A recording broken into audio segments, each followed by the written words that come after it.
Hi, Rats. Welcome back to another Redstone video. In this video, I'm going to be going over one of the most commonly used redstone contraptions, flying machine. So there are some requirements, like there have been from episode 2 onwards. You might want to watch episode 1 of this, which is the basics of redstone, if you don't know any of these, but here's what you need to know.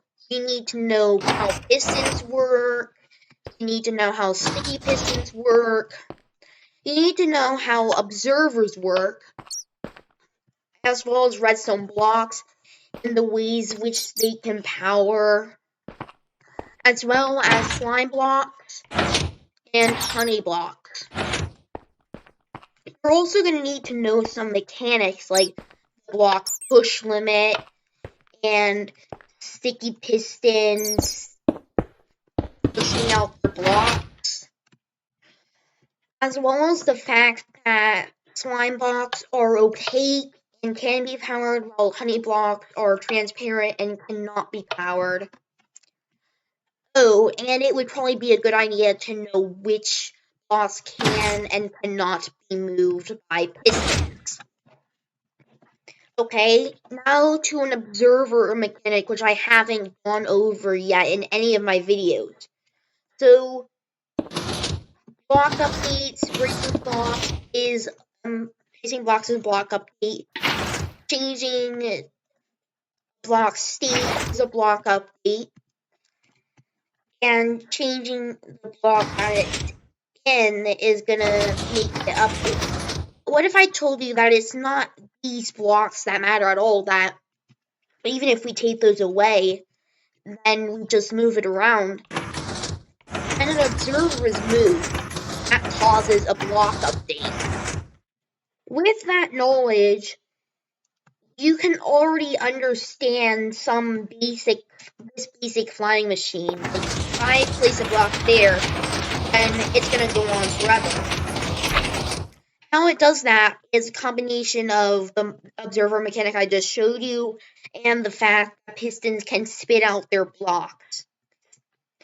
So I place a block here, which is going to trigger this piston, and since it's a one-tick pulse, it's going to spit that out. But on the next tick, this observer, having detected the block update, is going to fire this piston here, which is going to pull this area back, which this observer is going to detect, and it's an endless cycle. Though, if I were to want this to be longer, then I can't do this because these two are connected, and that is gonna cause some interference. So in that situation, I would need alternating slime blocks and honey blocks, because these two are not sticking to each other, but they are sticking to everything we want them to stick to. If I place a block here, then it's just gonna fly. There are also one-way flying machines. So if I were, since this is a sticky piston and this is a normal piston, in two-way flying machines that I showed off, these are both sticky pistons, but this here is a normal piston, so that's probably going to do something. And that does do something. Instead of flying machines relying on the way the updated observer is facing, it now relies on the way the normal piston is facing. So if I was to say break the sign and then it's another one, if I were to do this, then it's going to just go on forever as a one-way flying machine. So you do need two updates on the opposing observer, so it would be a better idea to do it right here. Maybe you want to stack flying machines because you're making like a piston door or something. Well, this is your best. This is what you would do. Because if these were all like slime blocks and these were all honey blocks, then it wouldn't move because of the piston push limit. But if we do this, then they're basically just all separate flying machines that are going at the exact same time. So now you can just do it like this. It looks like there's one flying machine, but there's actually several. This is the smallest possible flying machine you can make in Minecraft. It's basically this flying machine right here, only it's folded a certain way, so you need 2 less slime blocks, and now it's like a 2 by 2 by 2 cube. If I can just update the observer and just works, because again, it's just the folded version of the first flying machine. Now we get into a Minecraft mechanic known as bud powering, which isn't intended in Minecraft, but it is technically a bug, but Mojang kept it in the game because people really liked it and what they could do with it. So if I were to flick this lever here, then this piston is going to be powered, even though there is no way it should be powered. Like, there is literally, like, if there was a block here, then that would be different, but this is just an air block. Redstone signals cannot travel through air blocks, so this is why it's odd. What makes it even more odd is that it doesn't do it for redstone lamps. It only does it for pistons, sticky pistons, dispensers, and droppers. This bud powering is also the reason you may or may not have seen this weird thing with redstone where this redstone block is just hovering above here, and even if you break it, it's still extended. Well, until you give it a block update.